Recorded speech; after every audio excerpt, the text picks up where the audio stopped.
আসসালামু আলাইকুম গাইস। আজকে পুত্রজায় স্বরাষ্ট্র মন্ত্রণালয় এবং মানব সম্পদ মন্ত্রণালয়ের মধ্যে একটা মিটিং হয়। সেখানে মিটিংয়ের মধ্যে শ্রমিকদের বিভিন্ন বিষয় নিয়ে আলোচনা হয়। সেখান থেকে সবচেয়ে গুরুত্বপূর্ণ বিষয় ছিল ভিসা পরিবর্তন। তবে ভিসা পরিবর্তনটা এর আগেও ছিল। যেমন আপনার ভিসা যদি কনস্ট্রাকশন হয়ে থাকে, কনস্ট্রাকশন থেকে আপনি কনস্ট্রাকশনে পরিবর্তন করতে পারবেন। যেমন কনস্ট্রাকশনের এক কোম্পানি থেকে আপনি আরেক কোম্পানিতে পরিবর্তন করতে পারবেন। তবে আজকের মিটিংয়ে যে সিদ্ধান্ত নিয়েছেন সেটা হচ্ছে আপনার ভিসা যদি কনস্ট্রাকশন হয়, কনস্ট্রাকশন থেকে আপনি সার্ভিস সেক্টরে পরিবর্তন করতে পারবেন।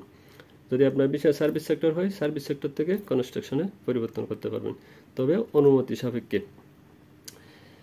এখন অনেকে বলতে পারেন, ভাই কোনো কোম্পানি তো অনুমতি দিবে না। হ্যাঁ, সেটাই, কোনো কোম্পানি সহজে অনুমতি দিবে না। যদি আপনি আপনার কোম্পানি থেকে অনুমতি নিতে পারেন, তাহলে আপনি সার্ভিস সেক্টর থেকে কনস্ট্রাকশনে যেতে পারবেন, কনস্ট্রাকশন থেকে সার্ভিস সেক্টরে যাইতে পারবেন। যদি আপনার কোম্পানি আপনাকে অনুমতি না দেয়, তাহলে এক্ষেত্রে আপনার ভিসা পরিবর্তন করার কোনো সিস্টেম নাই, কোনো রাস্তা নাই। তাই আমি বলবো, এটা নিয়ে তো খুশি হওয়ার কোনো কারণ নাই, কারণ সহজে কোনো কোম্পানি অনুমতি দিবে না। আরেকটা বিষয় তারা সিদ্ধান্ত নেয়, সেটা হচ্ছে কোনো কোম্পানি যদি শ্রমিককে দেশে পাঠিয়ে দেয়, সেক্ষেত্রে কোম্পানিকে সশরীরে ইমিগ্রেশনে থাকতে হবে এবং শ্রমিককে এয়ারপোর্ট পর্যন্ত পৌঁছিয়ে দিতে হবে। এটা সিদ্ধান্ত নেওয়ার কারণ হচ্ছে, কোম্পানি যদি একটা শ্রমিককে দেশে পাঠিয়ে দেয়, সেক্ষেত্রে শ্রমিকটা পালিয়ে যায় এবং অবৈধভাবে এখানে অবস্থান করে। সেক্ষেত্রে তারা সে সিদ্ধান্তটা নিয়েছে।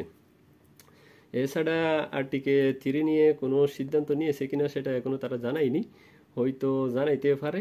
তবে আশা করা যায় এরকম কিছু একটা খবর আসতে পারে, এটা কিন্তু শিওর না। সম্ভবত আর্টিকেল 3 দিতে পারে, এটা কিন্তু শিওর না, আশাবাদী থাকতে পারেন। তো সবাই ভালো থাকবেন, দেখা হবে অন্য কোনো ভিডিওতে। আসসালামু আলাইকুম।